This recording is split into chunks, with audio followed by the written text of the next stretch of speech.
함께 보시면서 은혜 나누실 말씀은 레위기서 오늘 6장 말씀입니다. 지난 말씀과 계속 이어서 우리 속건제사에 대해서 우리가 함께 보도록 하겠습니다. 그렇죠. 하나님께 드려야 된 것들을 깜빡 잊고 드리지 못했을 때, 예전에 드렸어야 되는데 그렇게 하지 못했을 때 하나님께서 그것을 깨닫게 되었을 때 나와서 어떻게 하라고 했습니까? 가진 것 가운데 20%를 더해서 하나님 앞에 드려서 그 모든 죄값을 치르고 또 죄를 사함을 받아서 여호와가 하나님이심을, 하나님이 여호와이심을 경험하기를 원하는 게 지난주 말씀까지였습니다. 오늘 6장 1절 말씀 계속해서 한번 보겠습니다. 6장 1절 말씀입니다. 여호와께서입니다. 하나님 여호와께서, 약속을 하면 지키시는 하나님, 복을 주시는 하나님 여호와께서, 자 이번에도 모세에게 계속 말씀하여 이르시되, 자 6장 2절 말씀입니다. 누구든지 여호와께 신실하지 못하였습니다. 여호와께 신실하지 못하여서 범죄하되, 이 말씀을 쉽게 얘기하면 신실하신 하나님을 믿지 못해서, 쉽게 말하면 하나님이 여호와이심을 믿지 못해서 범죄했을 때, 이 말씀이 여기서 여호와께 신실하지 못하여 범죄했을 때입니다. 그러니까 쉽게 말하면 여호와 하나님께서는 약속하면 지키실 수 있는 하나님인데 그 하나님을 믿지 못하고 범죄했을 때, 그 얘기를 지금 말씀하는 겁니다. 그때 곧 어느 경우냐면 이런 경우다 이겁니다. 곧 옆집의 이웃이 물건을 맡겼을 때입니다. 그때 당시에는 은행이나 뭐 이런 것들이 없었으니까 멀리 길을 떠났을 때는 밭에 숨기거나 아니면 옆집 이웃에게 맡길 텐데, 곧 이웃이 그 물건을 맡겼을 때, 맡긴 물건이나 또 급전이 필요해서 이웃에게 뭘 꿀 수 있습니까? 돈을 꿀 수가 있겠죠. 그렇게 해서 맡긴 전당물을, 자, 뭐 했을 경우입니까, 여러분? 속였을 경우입니다. 그 나중에 속였을 경우에, 또 뭐 했을 경우에? 도둑질했었을 경우를 얘기하는 겁니다. 또 몰래 빼앗았을 경우, 착취하고도 사실은 뭐하면, 거짓말해버리면, 부인하면 이것이 여호와 하나님께 죄를 짓는 것이다라고 얘기하는 겁니다. 여호와 하나님의 신실함을 믿지 못해서 이런 죄를 짓는 겁니다. 쉽게 말하면 필요하면 하나님께서 뭐 해주신다고 하셨습니까? 필요한 만큼 공급해 주신다고 약속하셨는데 이 하나님 믿지 못하니까 이웃에게 맡긴 것, 이거 도둑질하거나 전당으로 맡긴 것, 이거 가지고 뭐하고요? 또 착취하거나 이런 죄를 짓는다는 것을 이 말씀에서 얘기하는 겁니다. 그래 놓고도 사실은 뭐 했을 경우에, 거짓말해서 부인했을 경우에, 또 3절 말씀입니다. 남의 잃은 물건을 줍고도, 주었으면 어떻게 해야 됩니까? 욕심 부리지 말아야겠죠. 욕심 부릴 필요가 없죠. 누구를 믿는다면? 하나님이 여호와이심을 믿는다면입니다. 여러분, 이 말씀은 그렇게 보셔야 조금 쉽습니다. 그렇게 해야지 여호와께 신실하지 못한 것이 범죄다, 이 말씀이 쉽게 이해가 될 수가 있는 겁니다. 그러니까 주었습니다. 욕심 부리지 말고 남의 잃은 물건을 줍고도, 그렇지만 뭐 했을 경우에, 욕심 부려서 사실을 부인했을 경우에, 거짓말했을 경우를 의미하는 겁니다. 자, 그때 또 거짓 맹세를 합니다. 아니다, 이건 내 거다, 내가 주운 게 아니다, 이렇게 거짓 맹세를 했을 경우에 이런 사람들에게 다 뭐가 있다는 겁니까? 죄가 있다는 겁니다. 자, 이런 사람이 이 모든 일 중에 하나라도 행하여 뭐 했으면? 범죄했으면입니다. 여러분, 많은 얘기가 나왔지만 중요한 포인트는 뭡니까? 사람들이 누구를 믿지 못해서, 여호와의 신실하심을 믿지 못해서 이웃에게 받아 있는 것, 맡겨진 것, 전당 받은 것들, 주은 것들 거짓말하고, 심지어 나아가서 이건 내 것이 아니다라고 하나님의 이름으로 맹세하는 이 모든 경우 다 무엇이다? 죄가 되겠죠, 여러분. 첫 번째는 누구에게 행한 죄가 되겠습니까? 또 누구에게 행한 죄가 되겠습니까? 그게 여러분 4절 말씀에 나와 있습니다. 이는 이미 누구에게 죄를 범한 겁니까? 그렇죠. 하나님께 죄를 범한 겁니다. 신실한 여호와 하나님을 믿지 않았기 때문에 욕심 부려서 이와 같은 나쁜 짓을 한 것이니까 이것이 이미 하나님께 죄를 범한 거죠. 그걸 여전히 뭐하고 있는 겁니까? 이웃에게 죄가 있는 것이니까 그 다음 말씀 보십시오. 죄를 범하였고 죄가 지금 누구에게 있는 것이다? 이웃에게 있는 자다, 이렇게 표현하고 있는 겁니다. 하나님께 이미 죄를 범한 겁니다. 믿지 않았고 그런 행위를 했기 때문에. 여기서 그치지 않습니다. 또 누구에게 죄를 범한 겁니까? 그렇죠. 이웃에게 죄를 범한 거니까 죄가 있는 자라고 얘기하는 겁니다. 이랬을 경우입니다. 그 훔친 것이나, 그 다음 말씀 보십시오. 착취한 것이나, 맡은 것이나, 이런 물건을 준 것이나, 자 5절 말씀이요. 그 거짓 맹세한 모든 물건을 뭐 해라? 돌려 보내라. 곧 그 물건에 본래 물건에 어떻게 여러분? 5분의 1을 더하여서 그렇죠. 하나님께는 돌려드릴 수가 없잖아요, 여러분. 그렇죠. 하나님께 범죄한 건 뭐에 대한 범죄입니까? 신실하신 여호와 하나님을 믿지 않은 것에 대한 범죄입니다. 이웃에 대한 범죄는 이웃의 것을 내가 거짓말해서 취한 것이 범죄이기 때문에 그런 죄를 지었을 때 이 문제를 해결하기 위해서 하나님께서 명하신 것이 무엇이다? 5절에 나와 있는 5분의 1을 더하여 돌려보내라. 그 죄가 뭐하는 날에? 발각되는 날에, 드러나는 날에, 쉽게 말하면 내가 깨닫는 날에 이렇게 표현할 수도 있겠죠. 하나님에 대해 사람이 그렇지 않습니까? 여러분 욕심이 생길 수 있죠. 순간순간 뭐 이 정도야 남들도 이렇게 하는데 이런 마음이 들 때 그렇지만 이것이 하나님께 잘못이라는 걸 이 말씀에서 얘기하는 겁니다, 여러분. 남들도 그러니까 나도 그러다 이게 아니라 그 죄의 시작은 누구를 믿지 않음에서 나온 것을 얘기합니까? 그렇습니다. 이만큼 필요하면 인류 양식을 주시는 분이 누구십니까? 하나님이십니다. 나에게 필요하면 이걸 주시니까 욕심 부리지 말라고 하셨습니다. 각자에게 필요한 만큼 주는데 그 하나님을 믿지 못해서 범죄하는 그것 큰 범죄입니다. 첫 번째는 누구에게 향한 범죄입니까? 하나님에 대한 범죄. 두 번째는요. 이웃이, 그렇죠. 이웃이 갖고 있는 건 누가 주신 겁니까? 하나님이 그에게 필요해서 주신 겁니다. 내 욕심 때문에 그것을 빼앗은 겁니다. 이웃에게 범죄를 했을 경우 이것을 깨달았을 경우에 반드시 뭐해라? 그렇죠. 1000불어 치면 1200불, 200불을 더 얹어서 20%를 더 얹어서 돌려줘야 되는 것이 맞다 이겁니다, 여러분. 그리고 하나님께 범죄했다고 해서 거기서 끝나는 게 아니라 하나님께 또 뭐 해야 되겠습니까? 속죄함 얻기 위해서 제사를 드리는 장면이 6절 말씀에 나옵니다. 그는 또 그 속건 제물입니다. 속건 제물을 여호와께 뭐 해라? 가져와라. 곧 내가 지정한 가치대로. 여러분 보십시오. 양떼 중 흠없는 무엇이라고 얘기합니까? 여러분 이 정도 보시면 속건 제사의 경우는 하나님께서 지정한 제물이 여러 가지가 아니라 단 뭐라는 걸 알 수 있습니까? 한 가지라는 걸 알 수 있습니다. 다 똑같습니다, 여러분. 여호와의 성물에 대해서 범죄했을 때 예전에 바쳤어야 돼 드리지 못했을 때도 또한 이처럼 욕심부리고 여호와의 신실함을 믿지 못해서 범죄했을 때도 똑같이 뭘 드려야 된다? 흠없는 순양. 이것이 무엇을 말하는 겁니까? 가난해도 부자여도 반드시 꼭 용서함을 받아야 할 그런 제사이기 때문에 그런 죄 문제이기 때문에 하나님께서 이렇게 명하신 겁니다. 흠없는 순양을 속건 제물을 위하여 제사장으로 뭐해라? 끌고 가라 이겁니다. 그러면 7절 말씀입니다. 제사장은 여호와 앞에서 자 누구를 위해서? 그렇죠. 인정하고 회개하는 그 사람입니다. 인정하고 회개하는 그 사람을 위해서 속죄한 즉 그는 무슨 허물이든지 무엇할 것이다. 사함을 받을 것이다. 이것이 여러분 계속해서 누누이 얘기하는 매번 얘기하는 누구의 마음입니까? 하나님께서는 그들에게 뭐가 되고자 하시는 겁니까? 그렇죠. 신실하기를 원하시는 겁니다. 그들에게 여호와 하나님이 되기를 원하시는 겁니다. 약속한 대로 약속을 지켜 주시는 겁니다. 너희들 욕심 부릴 필요 없다. 욕심 부려서 그거 훔칠 필요 없다. 속일 필요 없다. 그건 내가 줄 거다. 너희가 뭐가 없으면 그렇죠. 내 백성이 되고 내 가운데 관계 가운데 죄만 없으면 내가 해줄 것이다. 이런 하나님의 뜻이 드러나는 게 여러분 7절 말씀인 줄 믿습니다. 이런 하나님의 마음이에요, 여러분. 중요한 건 지금까지 누구에게 하나님께서 이와 같은 제사 제도에 대해서 얘기해 주셨습니까? 그렇죠. 이스라엘 백성들에게 얘기해 주셨습니다. 근데 여러분 중요한 것이 백성들만 하나님 앞에 거룩하고 깨끗해져야 됩니까? 또 누구 더 필요합니까? 그렇죠. 제사를 인도하고 집도하고 이끌어가는 누구도 여러분 제사장도 동일하게 하나님 말씀 안에서 더 거룩해져야 하기 때문에 여러분 그래서 8절부터요 7장 마지막 절까지 제사장들에게 매번 제사마다 이렇게 해야 된다고 하나님 말씀하시는 내용이 이제 나오게 됩니다. 중요한 것은 무엇입니까? 하나님은 모든 사람들에게 뭐가 되기를 원하셨다. 신실해지기를 원하셨다. 그들에게 여호와 하나님 되기를 원하셨다. 그들에게 복 주기를 원하셨다. 다만 하나님 거기서 그치지 않고 누구도 그렇죠. 이와 같은 사실을 제사장도 잃어버리지 않기를 원하시는 하나님의 뜻이 여러분 8절. 그래서 다시 1장에서 나와 있던 번제를 드릴 때 제사장은 이렇게 해라. 이런 내용으로 나오게 되는 겁니다. 6장 8절 말씀 보겠습니다. 여호와께서 모세에게 말씀하여 이르십니다. 9절 말씀. 아론과 그의 자손에게 명령합니다. 그렇죠. 아론과 그의 자손은 제사장들입니다. 무엇을 드리는 사람들입니까?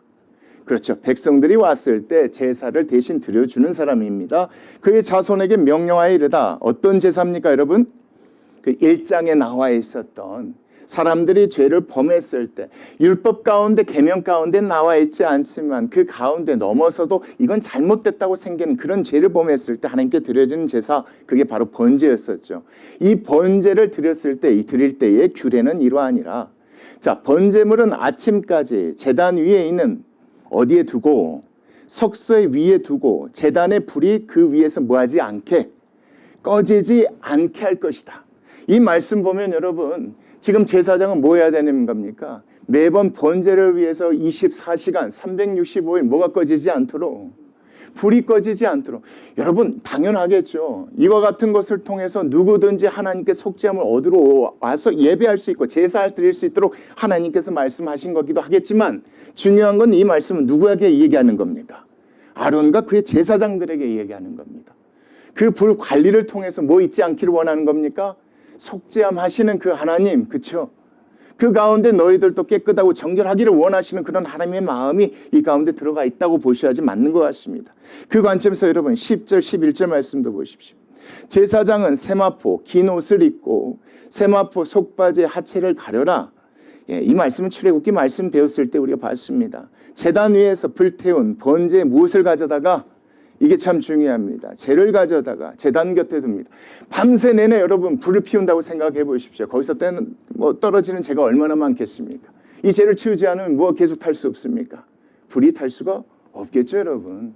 그렇지 않습니까? 그러니까 이 말씀에서 보면 이것을 관리하라고 하나님께서 말씀하시는 건데, 재를 가져다가 제단 곁에 두고 11절 말씀입니다. 그 옷을 벗고 다른 옷을 입고 그 재를 진영 바깥 정결한 곳으로 어떻게 해라? 가져가야 된다. 이 죄를 치워야 된다. 그래야지만이 여러분 12절 말씀이에요. 그래야지만이 제단 위에 불은 항상 피워 꺼지지 않을 수 있기 때문에 그렇습니다. 그러니까 쉽게 말하면 하나님께서 이 번제에 대해서 제사장들의 특별한 이런 규례들을 얘기하셨을 때 너희들은 이렇게 해라. 일에 대해서 얘기하고자 하는 것도 있겠지만 그 일을 통해서 무엇을 기억하도록 하시고자 하는 겁니까? 그렇죠. 그 하나님, 죄를 사해 주고 약속을 지키시는 하나님, 죄의 사함을 통하여서 그들에게 신실한 하나님, 여호와 하나님이심을 그들이 잊어버리지 말라고 하는 겁니다. 왜요? 여러분 이 말씀이 너무 중요합니다. 왜요? 저는 목사기 때문에 이 말씀이 와닿습니다. 날마다 자주 예배 드리면요, 그 마음을 잊어버릴 때가 많아요. 그 일이 돼버려요, 마음속에. 근데 그 순간마다 하나님께서 명령하신 그 예배에 대한 중요성과 예배를 준비하면서 그 마음이 있으면 여러분, 왜 하나님께서 예배를 드리라고 하셨는지, 누구를 위한 예배인지를 잊어버리지 않아요. 여러분. 제사장 입장에서는 그 일이 될 수 있는 겁니다. 너희들 때문에 내가 일하는 거 아니에요, 여러분. 예배도 제사도 누구를 위한 예배입니까? 본인을 위한 예배입니다. 이 목사가 이 앞에서 예배하지만 이 예배는 여러분들을 위한 예배가 아닙니다. 첫째는 저를 위한 예배입니다. 여러분들과 함께 예배하도록 저에게 목사의 직분을 주신 것처럼 하나님도 그와 같은 사실을 누구에게 기억하게 하시려고. 그렇죠. 그 관점으로 보셔야지 이 단순한 말씀이 제사장들의 할 일이 이거였다라가 아니라 이 일들을 통해서 그 사실을 잊어버리지 말라고. 누가 쉽게 잊어버릴 수 있으니까? 제사장들이 잃어버릴 수 있으니까 하나님께서 명하신 줄 믿습니다. 그 관점에서 여러분 12절 말씀 보십시오. 제단 위에 불은 항상 뭐하지 않게요? 아까 얘기했던 것처럼. 그렇죠. 24시간 365일입니다. 그 마음이 어떻겠습니까, 여러분? 바람만 좀 불어도 꺼지지 않을까, 뭐 할까? 그래서 여러분 사실은 예전에 이야기했던 이제 성막의 레위 족속들이 그걸 관리하는 숫자가 많았다고 제가 얘기했었습니다.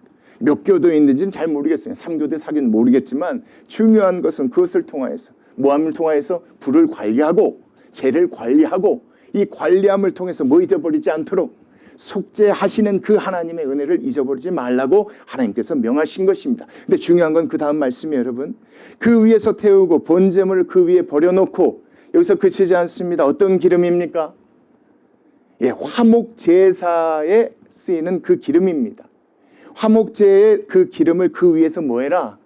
불사르라. 여러 가지 이유가 있겠죠, 여러분. 나무가 잘 타게 하려면 이 기름이 필요할 수도 있겠지만 화목제사의 중심적인 의미가 뭡니까? 감사함이지 않겠습니까? 결국 이 제사, 번제를 통하여 하나님의 관계가 뭐 해줄 수 있으니? 회복되어질 수 있으니 그 하나님의 은혜를 뭐 하지 말라고? 잊어버리지 말고. 다른 기름을 절대 쓰면 안 된다. 속죄 제물에 기름을 써도 안 되고 속건 제물에 기름을 써도 안 되고 반드시 어떤 제물을 써서 화목제의 기름을 그 위에 불사르라고 하나님이 누구를 위해서 명하신 겁니까? 제사장들을 위해서 명하신 것. 여러분, 이게 단순히 그게 아니라 제사장이 올바로 서 있어야 누가 올바로 서 있을 수 있습니까? 그렇죠. 사사기에서 뭘 얘기합니까? 하나님을 가장 가까운 데 섬겨야 될 레위 족속들이 무너짐을 얘기하지 않습니까? 그러니까 백성들이 다 무너졌던 겁니다. 이 말씀에도 그 얘기를 하는 겁니다. 그래서 하나님 마음 가운데는 이들이 특별한 사람이어서가 아니라 너희들이 올바로 서 있어야 하니 내가 너희들에게 특별한 이런 규례들을 명령한다가 이 말씀에 들어있는 줄 믿습니다. 여러분, 그 관점에서 13절 보십시오. 불은 어떻게 여러분 24시간 365일 끊임이 없이 제단 위에 피워 뭐하지 않게 하라. 거제지 않게 하라. 이 불을 통하여서 너희들의 믿음과 신앙이 굳건히 뭐해졌으면 좋겠다. 지켜졌으면 좋겠다. 그래서 이스라엘 백성도 그 믿음 가운데 거했으면 좋겠다. 이것이 이 말씀 안에 들어있는 하나님의 뜻입니다. 사실 여러분, 그 관점으로 보지 않으면 이 내용은 어디에 들어가 있으면 쉽습니까? 1장에 번제 얘기할 때 같이 들어가 있어도 무방합니다, 여러분. 그러나 1장에서 번제를 통해서 이스라엘 백성에게 하고 싶은 말씀과 이 말씀을 통해 제사장들에게 하고 싶은 말씀이 다르기 때문에 이 말씀에 여기에 기록된 줄 믿습니다. 그 관점으로 여러분, 다음에 나와 있는 두 번째 제사 소제에 관해서도 보셔야 됩니다. 그게 14절 말씀에 나와 있습니다. 자, 소제는 어떤 제사입니까? 곡식으로 하나님께 뭔가를 뭐 하기 위해서 드리는 겁니까? 기념하기 위해서 드리는 거죠. 하나님은 누구시다? 여호와시다. 그분은 누구시다? 신실하시다. 이 땅으로 인도하시고 이 땅에서 뭘 주셨다? 이른 비와 늦은 비를 주셔서 우리로 하여금 이걸 추수케 하셨다. 이거에 대한 것에 감사하고 기념해서 드린 게 무엇이었습니까? 그게 두 번째 제사, 곡식으로 드린 소제였습니다. 이 소제의 규례는 이러하니라. 이거에 대해서 누구에게 얘기하냐? 그 다음 말씀 보십시오. 아론의 자손은 그것을 제단 앞 여호와 앞에 어떻게 해라? 들이되 15절 말씀입니다. 그 소제에 고운 가루 한 움큼과 무엇입니까? 올리브 기름과 소제물 위에 좀 다소 비싸지만 하나님께 기쁨 향기가 되는 유향을 다 가져다가 무엇으로 여러분? 기념물로 제단 위에서 뭐해라? 불살라. 여호와 앞에 향기로운 뭐가 되게 하라? 냄새가 되게 하라. 너희들이 할 때 이렇게 해라. 근데 여러분, 소제 말씀 그때 보셨을 때 여러분 기억하실 겁니다. 이렇게도 드리지만 이렇게 드리지 못했을 때 화덕이나 철판이나 냄비를 통해서 하나님께 드렸던 제사 기억하실 겁니다. 그런데 중요한 건 이 말씀에 그런 내용이 기록되지 않았습니다. 예, 이 말씀 누구에게 주는 거기 때문에 제사장들에게 얘기하고자 하는 거기 때문에 그렇습니다. 너희들이 이걸 할 때 무엇을 기억해라? 그렇죠. 예전의 말씀 기억하실 겁니다. 이것을 받음을 통하여서 제사장들이 뭘 기억하기를 원했습니까? 공급하신 하나님. 일반 백성은 드림을 통해서 공급하신 하나님을 기념하도록 했던 겁니다. 똑같은 관점으로 보시면 좋습니다. 너희들 이걸 함을 통해서 절대 뭐 하면 안 된다? 잊어버리면 안 된다. 생각해야 한다. 왜요? 자꾸 받다 보면 여러분 잊어버려요. 그냥 받다 보면 잊어버리거든요. 내가 애써서 삶 가운데 농사짓고 뭐 하면서 하나님을 직접 경험하면 그 가운데 하나님께 감사해서 드릴 수 있는 믿음이 유지가 되는데 제사장은 그런 위치가 아니란 말이에요. 어쩌다 한 명, 두 명 와서 제사 제물 받는 게 아니에요. 수만 명, 수백만 명이에요. 차고 넘치지 않겠습니까? 한두 번은 감사할 수 있어요, 여러분. 그렇죠? 근데 계속 오면요. 그 감사함이 무뎌진단 말이에요. 하나님이 그 기념이 무너져요. 그렇기 때문에 하나님께서 이렇게 또 명하신 겁니다. 뭐 하도록? 백성들 아니라 제사장이 그 믿음 가운데 하나님이 공급하셨음을 잊어버리지 말라고 하나님이 명령하신 겁니다. 그 관점에서 16절 말씀도 보십시오. 그 나머지는 아론과 그의 자손이 먹되, 자 재밌습니다. 먹되, 자 뭐 하지 말라 이겁니까? 누룩을 넣지 말라. 여러분 앞에 나와 있는 2장의 소재에서 하나님께서 백성들에게 누룩을 넣지 말라고 했던 이유 기억하실 겁니다. 더 크게 보이게 할 필요 없다. 마음만 있으면 좋다. 그런 의미로서 하나님께서 누룩 넣지 말라고 했는데 이 말씀에는 다른 의미입니다. 아론의 그의 자손이 먹을 때에 뭘 넣지 말라? 누룩을 넣지 말. 이게 누룩을 넣어버리면 뭐가 됩니까? 좀 더 맛있어지고 커지겠지만 뭘 기억할 수가 없게 됩니까? 그렇죠. 백성들이 드렸던 그 하나님의 마음을 잊어버릴 수가 있는 겁니다. 좀 딱딱하고 맛없고 그래도 그것을 먹음을 통해서 뭘 기억하게 하려고 그렇죠. 사람들이 기념으로 드렸던 그 믿음대로 제사장도 그 믿음을 갖기를 원하는 마음으로 이 말씀에서 보면 누룩을 넣지 말라고 하신 것 같습니다. 그 관점에서 계속 보십시오. 거룩한 곳 회막들에서 먹어야 된다. 어디에서 먹어야 된다? 여기서만. 왜? 간단하죠. 그런 의미를 기억하라고 하나님께서 특별히 명하신 겁니다. 목사님들만 따로 먹는 자리가 정해져 있는 게 아니라, 누가 먹이는 게 아니라 뭘 기억하라고. 그렇죠. 그거 기억하라고. 백성들이 가져온 소재의 그 기념, 그 믿음을 기억하고 너희들도 그 믿음 잃어버리지 말라고, 먹을 때마다 생각하라고 하나님께서 명령하신 게 16절 말씀입니다. 그 관점에서 17절도 보십시오. 그것에 누룩을 넣어서 또 뭐하지도 말라. 절대 굽지 말라. 이는 나의 화제물 중에서 내가 누구에게 주어서, 그들에게 주어서 그들이 소득이 되게 하는 것이다. 결국 하나님께서 그들을 먹이시는 방법이 아니라 이 소득을 통해서 그들이 무엇을 기억할 수 있도록, 하나님을 동시에 함께 기념할 수 있도록 우리에게 공급하시는 그 하나님. 그렇죠, 여러분? 그러니까 그런 의미에서 소득인 겁니다. 아, 그렇구나. 하나님이 또 이런 방법을 통해서 뭐 해주셨구나. 공급해 주셨구나. 백성들은 드림으로 하나님이 이렇게 해주셨기 때문에 우리가 드립니다. 제사장들은 하나님이 저 백성들이 바치는 저걸 통해서 나에게 뭐 해주시고 계시구나. 공급해 주시구나. 그런 의미로서 소득이 되게 하는 것이라 이겁니다. 이것은 속죄제와 속건제 같이 뭐한 것이다. 지극히 거룩한 것이다. 하나님께서 구별한 것이다. 그들의 믿음을 위해서 특별히 이렇게 만드신 것이다 이겁니다. 그 관점에서 18절 말씀도 보십시오. 아론 자손의 남자는 모두 무엇을 먹을지니 이거를 반드시 먹어야 된다. 왜요? 여자는 먹으면 됩니까? 안 됩니까? 안 됩니다. 여자는 뭐 하지 않는 사람이니까. 제사 드리지 않는 사람입니다. 왜 얘기가 중요하냐면 여러분, 제사 드리는 제사장이 그들에게 믿음을 갖기 위해서 명령하신 거기 때문에 여기에서 여자가 빠져 있는 거. 그러면 제사장의 아내와 딸들은 뭐 먹습니까? 예, 뒤에 나옵니다. 먹을 거 하나님 공급하세요. 중요한 것은 여기에서 제사장들, 그 후손들이 그 믿음을 갖기를 원해서 하나님 말씀하신 겁니다. 자, 모두 이를 먹을지 이는 여호와의 화제물 중에서 대대로입니다. 영원히 그들의 영원한 무엇이 됨이라? 소득이 됨이라. 제사장들이 영원히, 그 후손들이 영원히 뭘 잊지 않기를 원하는 마음입니까? 공급하여 주신 분이 누구시다? 하나님이심을 잊어버리지 않기를 원하시는 마음이. 이걸 잃어버렸을 때 이 제사장들이 누구를 섬기게 됩니까? 사람을 섬기게 돼버립니다. 나중에 그렇습니다. 사사시대 때는 그렇습니다. 부자 집에 들어가서 개인 제사장이 돼버립니다. 아니요, 이거 하나님이 잊어버리지 말라고, 하나님이 공급하여 주심을 기억하라고 하나님께서 제사장들에게 이와 같이 명하신 겁니다. 이를 만지는 자마다 뭐하는 자다? 하나님이 거룩히 구별한 사람. 아무도 그렇게 해서는 안 된다. 반드시 제사를 드리는 사람들만 해야 된다. 여러분, 근데 받을 때 그 믿음을 갖고 그 믿음을 유지하기로 해서 하나님 명령하셨다면 또 하나님께서 다른 방법을 통해서 직접 주실 때도 있습니다. 그 내용들이 여러분 19절부터 나옵니다. 여호와께서 모세에게 말씀하여 이르시되 아론과 그의 자손이 자 뭐한 날입니까? 그러니까 쉽게 말하면 임직식 하는 날입니다. 이제부터 뭐가 된 날입니까? 대제사장, 제사장들이 되는 날입니다.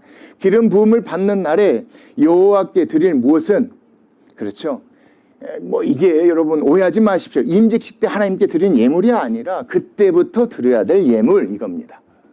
제사장으로 세워졌을 때부터 드려야 될 예물이 이렇다 이겁니다. 잘 보십시오. 고운 가루 10분의 1 예반이니까 그렇게 많지는 않습니다. 한 2리터 정도 되어지는 양입니다. 이건 하나님께서 또 그들에게 공급해 주시는 방법들이 뒤에 나오는데 중요한 건 이것이 있었을 때 이걸 가지고 자 제사장의 임무를 시작했을 때부터 분명히 어떻게 해라? 항상 드려야 된다. 그래서 항상 드리는 소재물로 삼으라 이 말씀이 나온 겁니다. 자, 그 절반은 한 1리터 정도는 언제? 아침에. 절반은 언제? 저녁에. 드림을 통하여서 뭐 하기를 원하는 겁니까? 여러분 21절까지 같이 보십시오. 그것을 기름으로 반죽하여 철판에 굽고 기름에 적셔 썰어서 자 소재로 아침과 저녁마다 여호와께 드려 향기로운 냄새가 되게 하라. 그렇죠, 여러분. 소재 같은 앞에 있었던 그 제사 같은 경우는 항상 또 드리자 쉬는 날도 있을 거 아니에요, 여러분. 그렇잖아요. 오늘은 갖고 왔지만 내일은 갖고 오지 않았을 경우에는 그런 믿음을 잃어버릴 수도 있는데 이와 같은 방식을 통해서 하나님 뭐라고 하십니까? 아침과 저녁 날마다 날마다입니다. 날마다 하나님께 모함으로 이 소재를 드림으로 그들이 뭐하기를 믿음을 갖기를 원하시는 말씀이 여러분 이 21절까지 나와 있는 겁니다. 그 관점에서 여러분 22절 말씀도 보십시오. 이 소재는 아론의 자손 중 기름 부음을 받고 그를 이어 제사장 된 자가 뭐 할 것이다? 드릴 것이요. 이것이 무엇이 될 것이다? 영원한 규례로 여호와께 온전히 불사를 것이니 23절입니다. 제사장의 모든 소재물은 온전히 뭐하고? 불사르고 자 뭐하지 말지니라 먹지 말지니라. 이런 방법을 통해서 하나님께서 누구의 믿음을 붙잡고자 하는 겁니까? 제사장과 그 아론의 후손들을 하나님께서 붙잡고자 이렇게 명하신 겁니다. 여러분 이 말씀 보시면 뭘 보셔야 되냐면 정말 복잡했겠구나. 맞습니다. 이렇게 해야지만이 그들의 믿음이 모여질 수 있으니 유지될 수 있고 지킬 수 있으니 하나님 이렇게 명하신 겁니다. 그렇잖아요. 이렇게 하지 아니하면 제사장이라 할지라도 뭐 할 수 있으니까 하나님께서 공급하여 주면 잃어버릴 수 있으니까 그 하나님의 은혜를 기념하지 않을 수도 있으니까 하나님께서 이렇게 자세하게 명하신 겁니다. 아침과 저녁마다 그렇게 해서 하나님 오늘 또 공급하여 주셨으면 잊어버리지 말라고 그 하나님 섬기고 살아가라고 하나님께서 이 말씀 또 해주신 겁니다. 또 다른 제사 같은 경우에도 하나님 말씀하시는데 그게 24절부터 마지막 절 말씀 나옵니다. 여호와께서 누구에게 말씀하여 이르십니까? 모세에게 말씀하여 이르십니다. 아론과 그의 아들들에게 말하여 이르라. 속죄제의 규례는 이러하다. 자, 속죄제는 뭐였습니까? 여호와의 계명 중 한 가지라도 부지 중에 범했을 때입니다. 그리고 아무리 이렇게 거짓말한 것도 내 의도가 아니었어도 잘못했고 이랬을 때도 하나님께 제사를 드려서 죄 사함을 받아야 되는 겁니다. 그거에 관한 겁니다. 속죄제 제물은 지극히 뭐하다? 하나님께 드리는 거니 구별되어진 것이니 거룩하니 여호와 앞 번제물을 잡는 곳에서 그 속죄제 제물을 뭐 할 것이다? 그 속죄 제물을 잡을 것이다. 근데 이 말씀은 다른 제사 제물도 똑같습니다. 그런데 중요한 건 뭐냐면 이것을 통하여서 또 제사장, 그 아론의 제사장들, 그 아들들에게 하나님 명하신 것은 속죄 제사의 그 의미를 또 기억하라고 하신 거겠죠. 그 관점에서 26절 말씀도 보십시오.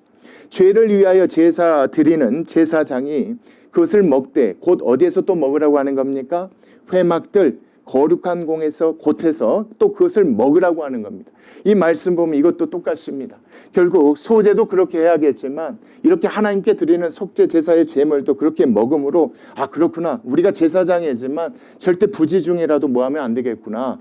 하나님의 죄를 범하면 안 되겠구나. 왜요? 그렇죠. 부지 중에 죄 범해서 하나님께 용서받으러 온 사람들이 드린 제물을 먹으면서 그 생각하기를 하나님 원하셨던 겁니다. 그런 관점에서 하나님께서 이와 같이 명하신 겁니다. 또 그리고 나서 27절 28절 말씀 보시면 재밌는 게 나옵니다. 그 고기에 접촉하는 모든 자는 뭐 할 것이다. 다 구별된 사람이야만 한다. 다시 말하면 제사장과 그 아들들이야만 한다. 근데 그 피가 어떤 옷에든지 뭐 했으면 묻었으면 묻은 그것을 거룩한 곳에서 뭐 할 것이다. 말아야 될 것이다. 이 피는 뭡니까? 그렇죠. 속죄함을 얻고자 사람들이 갖고 온 제물에서 흘린 피입니다. 이것을 관리함을 통해서 또한 뭐 하기를 원하셨던 겁니까? 예, 그게 28절까지 보시면 나옵니다. 그 고기를 톡에 삶았으면 그 그릇을 어떻게 할 것이요? 깨뜨릴 것이요. 유기에 삶았으면 어떻게 하라? 그 그릇을 닦고 물에 뭐 할 것이다. 다 씻을 것이다. 그러니까 이렇게 복잡한 과정입니다. 고기는 이렇게 해야 되고 피는 이렇게 해야 되고 이런 과정을 통해서 속죄 제물을 갖고 온 그 사람들의 마음 알고 너희들도 똑같이 뭐해라? 그렇죠. 하나님 앞에 부지 중에 범하지 않도록 그렇게 예쓰는 사람이 되라. 하나님께서 이와 같이 말씀하신 것이 28절까지입니다. 그리고 29절 말씀입니다. 제사장인 누구는 남자는 모두 그것을 뭐 할 것이다. 다 먹을지니 그것은 지극히 뭐 할 것이다. 거룩할 것이다. 똑같습니다. 여기서 중요한 것은 제사를 드리는 사람이 누구니까 이 남자들이니까 하나님께서 그들에게 이와 같이 말씀하셔서 그 믿음 지키기를 원하셨던 겁니다. 그리고 나서 30절 말씀입니다. 그러나 피를 가지고 회막에 들어가 성소에서 속죄하게 한 속죄제 제물의 고기는 먹지 못할지니 불사를지니라. 여러분 속죄제사 여러분 생각하시면 기억하실 겁니다. 그 피를 가지고 성막 안으로 들어가서 뿌려야 됐을 때는 누가 죄 지었을 때입니까? 제사장과 이스라엘 백성이 죄 지었을 때입니다. 그러니까 이 말씀에서 그 얘기인 겁니다. 그럴 필요가 없다는 거죠, 여러분. 왜요? 이미 너희들 죄 지어서 그것 때문에 죄 사함을 얻기 위해서 성소에 피를 뿌렸는데 굳이 여기서도 뭐 할 필요가 없다는 겁니까? 그 고기 먹음으로 그렇죠. 다시는 죄 짓지 않아야겠다. 이렇게 마음 먹을 필요가 없으니까 하나님께서 30절 말씀처럼 그거는 그렇게 하지 말라고 하신 겁니다. 여러분 오늘 말씀 보시면 물론 다음 주 말씀까지 이와 같은 관점으로 하나님께서 말씀하십니다. 하나님의 마음 가운데는 그겁니다. 모든 이스라엘 백성이 다 뭐 받기를 원하신 겁니까? 여호와가 신실하심을 알기를 원하시고 깨닫기를 원하신 겁니다. 복 주시는 하나님이 되기를 원하시는 겁니다. 그래서 하나님께서 이스라엘 백성들에게는 이렇게 나에게 죄 지었을 때, 이웃에게 죄 지었을 때 이렇게 해라 말씀하셨습니다. 근데 누구도 중요합니까, 여러분? 이스라엘 백성을 대신해서 하나님께 제사를 드려야 되는 그 제사장들도 중요합니다. 그래서 각 제사마다 그들이 해야 될 일들을 통하여서 그들에게 믿음 주시려고 이렇게 하나님께서 말씀하신 줄 믿습니다. 우리에게 중요한 건 여러분 다른 것이 아니라 이게 과연 하나님의 일을 하는 사람에게만 준 말씀이라고 우리가 생각지 않았으면 좋겠습니다. 이게 목사에게도 말씀하시는 말씀이겠지만 직분자들에게도 주신 말씀이고 가정의 가장들에게 주신 말씀이고 어머니에게도 주신 말씀이라고 저는 믿습니다. 정말 하나님 앞에서 항상 깨어서 그 여호와의 신실함을 잊어버리지 않으려고 애쓰고 노력하는 저희들 되었으면 좋겠습니다. 기도하시겠습니다.